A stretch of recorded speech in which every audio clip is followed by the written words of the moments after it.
Arcadia was loud, not overwhelming, not chaotic, just full of voices, music, and the constant sound of glasses meeting polished wood. I could have left hours ago. The drink in my hand was nearly empty. The evening had promised nothing unusual. Then he started playing. Vano.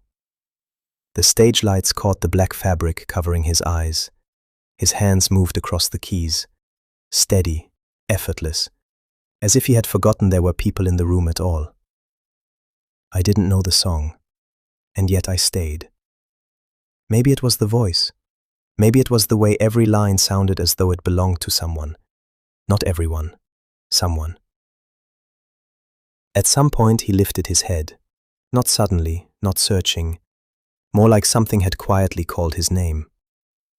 And then his gaze found mine. The song continued. People were still talking, glasses still clinked. Nothing had changed. And yet something had. Not the music, the focus. I didn't look away. Why would I? He was interesting. At the time, that was all I knew. His voice changed. The final verse became softer, closer, less performance, more truth. Then, in the middle of the song, he let go of the keys. The keyboard fell silent. His voice didn't. He stood up and stepped away from the stage, toward me. The room seemed to make space for him. People moved aside, conversations faded, and somehow all I could hear was his voice. Closer, closer still, until he stopped directly in front of me. Close enough that no other step was necessary.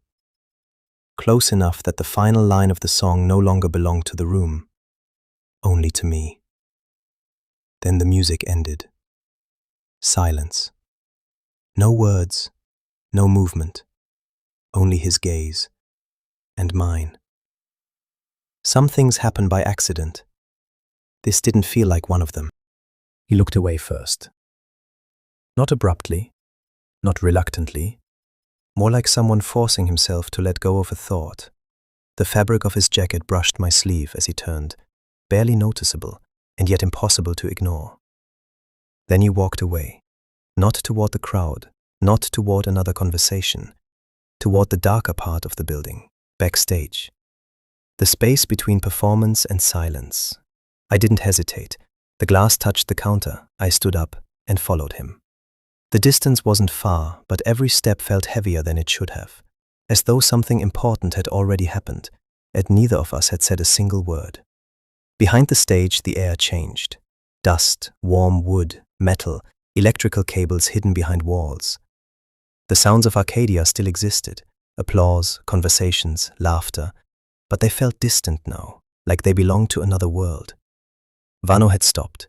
He leaned lightly against the wall, head lowered, the black blindfold still covering his eyes. His breathing was calmer now. The song was over, and yet it still felt present, as though pieces of it remained suspended in the air around him. I stepped closer, not directly in front of him, half a step to the side, enough space not to crowd him, not enough space to call it distance. You just leave? The words came out softer than I intended. Not an accusation, just an observation. One corner of his mouth moved, barely. You followed me.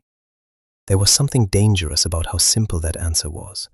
No surprise, no confusion, as though he had expected me to be there. He slowly lifted his head, not searching, not uncertain. Certain. Certain that I was exactly where he thought I would be. The silence between us became heavier. Not uncomfortable, not awkward, expectant. Like standing at the edge of something neither of us fully understood yet. Something had begun, and neither of us seemed interested in stopping it.